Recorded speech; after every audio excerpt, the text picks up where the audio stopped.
Welcome to Lust Resist or Love Persist read. This is where we examine who wants what and who needs something. We're using erotic fantasy tarot, romantic tarot, listen B, and real B affirmations with attitude. First, the Lust card. It's the moon going full lunar, totally in cahoots. Someone's part of a group and they have no plans of letting anyone else in on their secret surprise. They are a tight-knit group and they have very wild eyes. The person that I'm talking about here really knows how to lie. Next, the love card.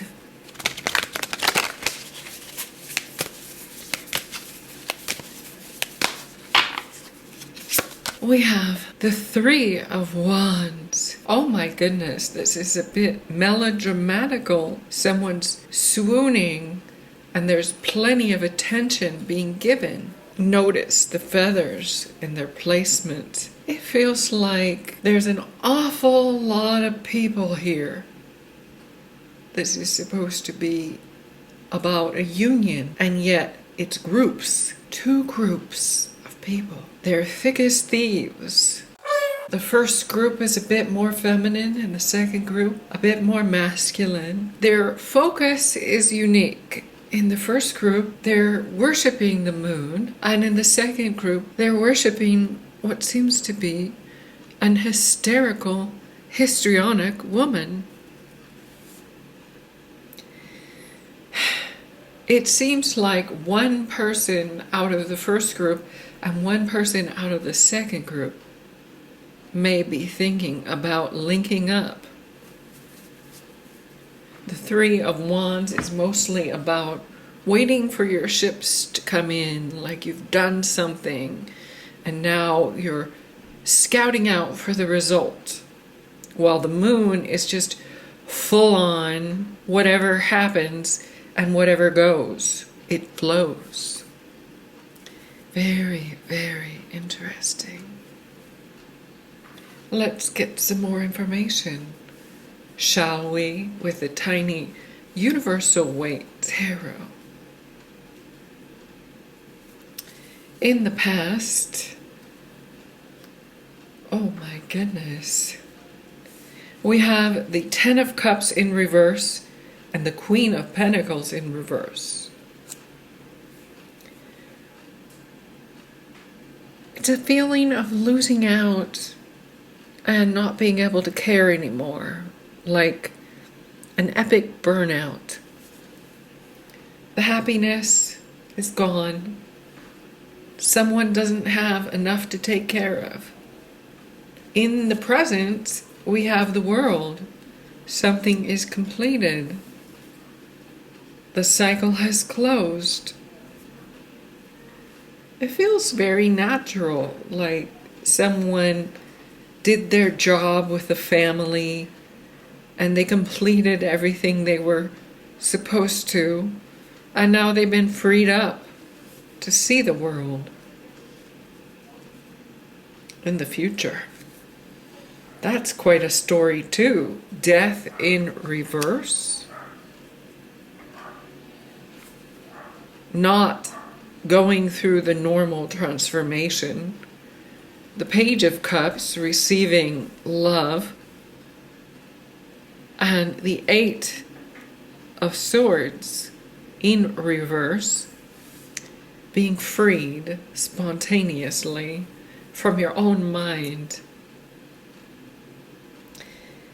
I kind of see here as like life transition and phases being celebrated, and new interests and arrivals allowing someone to thrive all. Very, very interesting. The moon person, well, they're certainly not spending time pouting with this Five of Cups in reverse. They don't have time for pity-potting. They don't have time to complain.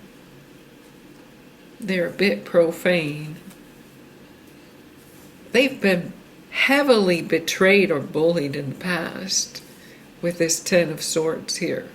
They've suffered initiation by shame, blame. Did they get up from it? No, they did not. They're not working with the Eight of Pentacles in reverse.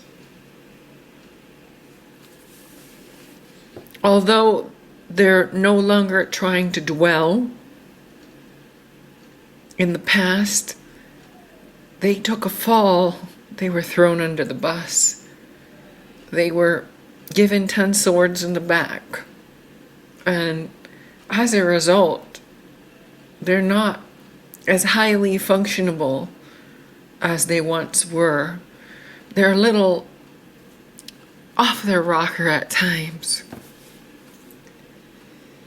This person, let's see, they're not single. Well, that's obvious because they have more than one mingle here.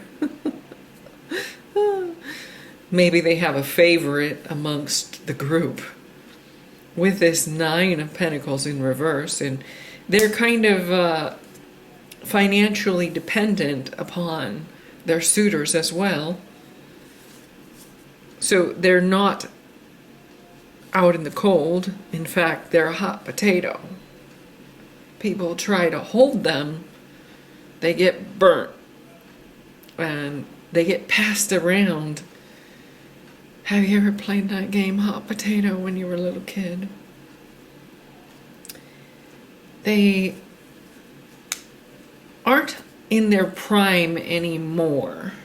That's what I'll say. But they'll live many more days. And they're not afraid of anything really here.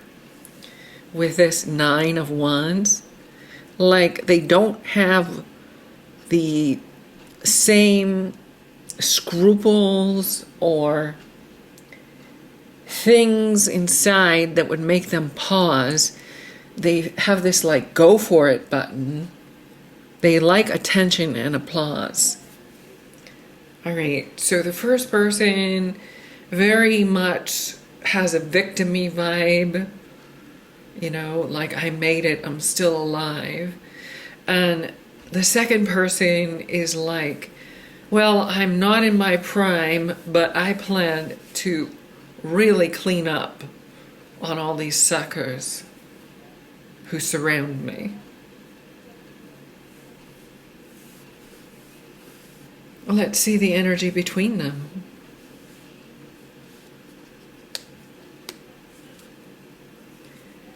Seven of Swords. They're a bit of a shisty combo.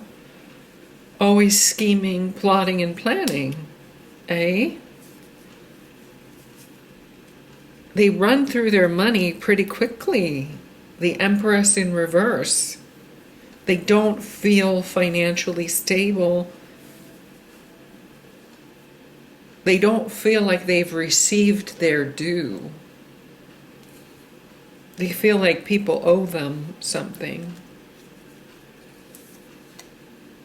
And then we have the Moon in reverse. That's strange. One of these people is not going to make it. The Moon person with the Moon in reverse, it's like they've been canceled. The other person is just completely putting on a show. It's an odd coupling for sure. And in the future, they don't really transform all that much, although they do offer affection to each other, but they're free to go about and do what they want to do and be what they want to be. This looks like a mini flirtation or a once in a while love celebration. It's very light. It's not anything serious. There's no strings, no attachments, no commitments. what does the first person need to listen be about?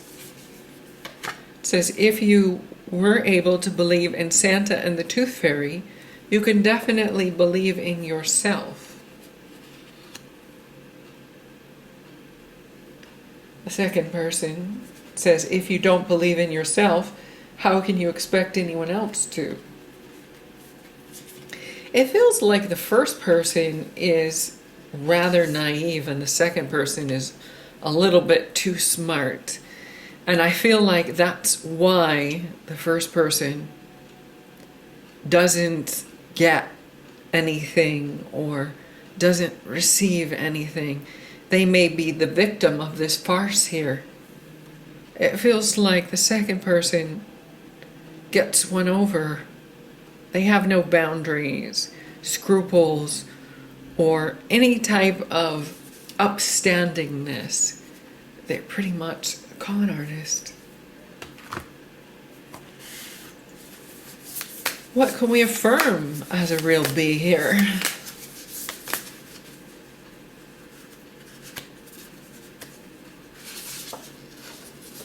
The first person says, I have the power to choose my own damn thoughts.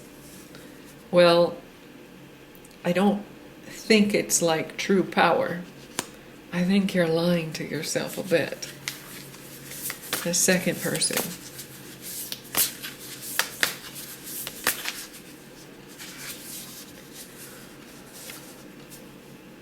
Today, let's take a damn break.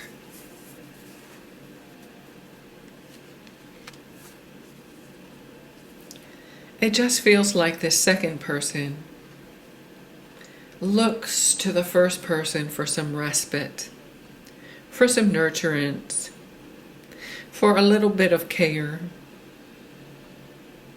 They kind of drain them. They're very needy and flamboyant. The first person believes everything, the second person doesn't believe anything. And what we have in common here is the word damn.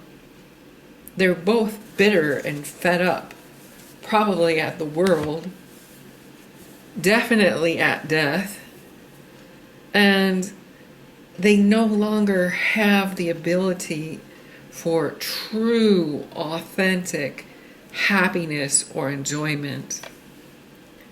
They're both kind of low-key suffering because of what they've done. And what they really need is the Ace of Cups. And I'm going to put that over the world. And I feel like singing that song. What the world needs now is love, sweet love. Like they need a new horizon. They need a new goal. They need to learn to become new with the love inside of their heart. And they need to recapture and reclaim their soul. Will they be able to do that? I don't know. Or are they damned together?